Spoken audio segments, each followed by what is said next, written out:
नहमदुहु व नुसल्ली अला रसूलिहिल करीम व आलिहि व अस्हाबिहि अजमाइन अम्मा बाद फ़अऊज़ु बिल्लाहि मिनश शैतानिर रजीम बिस्मिल्लाहिर रहमानिर रहीम क़द शग़फ़हा हुब्बा सदक़ल्लाहुल अज़ीम। अज़ीज़ान मुहतरम, मैं हूँ आपका खादिम कारी अब्दुल मजीद वफ़ी अन्हु। आज आप हज़रात की खिदमत में हुब का एक मुजर्रब अमल ले करके हाज़िर खिदमत हुआ हूँ। पहले भी चंद आमाल हुब के हवाले से मैंने आप हज़रात के सामने बयान किए थे। आज सूरह यूसुफ की एक आयत शरीफा का हिस्सा है। इसका बहुत ही उम्दा मुजर्रब अमल है हुब के हवाले से। याद रखें, हुब के आमाल को सिर्फ जायज़ मकसद में इस्तेमाल करना चाहिए।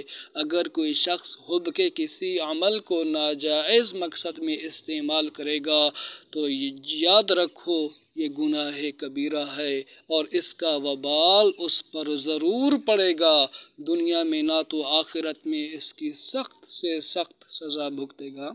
तो हुब के तमाम आमाल को आमिलीन को चाहिए कि सिर्फ जायज़ मकासद में इस्तेमाल करें।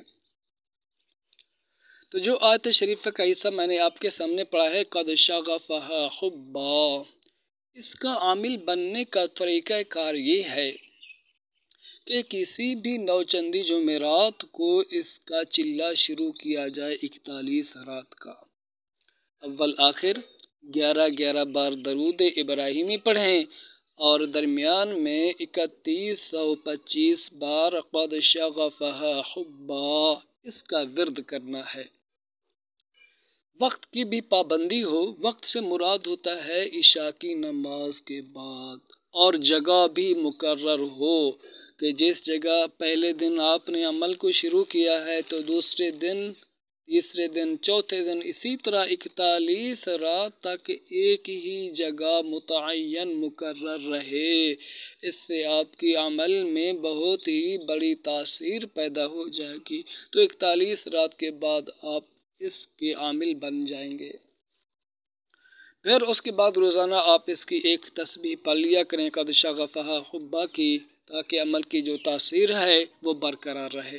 बाकी इसको इस्तेमाल करने का तरीक़ाकार क्या है, 313 बार पढ़ करके किसी मीठी चीज़ पर दम करके आप दे सकते हैं। ज़ौजैन के दरमियान नाचाकी हो तो दम करके दे दें, ज़ौजैन इसको खाएंगे तो इंशाअल्लाह आपस में मुहब्बत बढ़ जाएगी। इसी तरह पानी पर दम करके दे सकते हैं। 1.25 किलो चीनी हो तो उस पर भी दम करके दे सकते हैं, और इसके साथ साथ इसका नक्श भी बना करके दे सकते हैं। 3 नक्श बना लें इसके। 11 बार क़द शग़फ़हा हुब्बा को लिखें, फिर नीचे तालिब मतलूब के नाम लिखें, 3 नक्श दें। एक नक्श पिलाने के लिए हो, मतलूब को पिलाया जाए।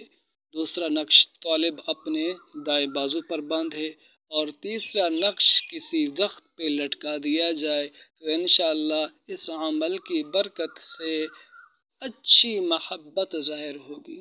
लेकिन पहला कुलिया मैं दोबारा दोहरा रहा हूँ, हुब के तमाम आमाल को सिर्फ जायज़ मकसद में इस्तेमाल किया जाए, वगरना गुनाह कबीरा और दुनिया आखिरत की रुसवाई का सामना करना पड़ेगा। अल्लाह रब्बुल आलमीन हम सबको कुरान और सुन्नत पे सही सही अमल करने की तौफीक अता फरमाए।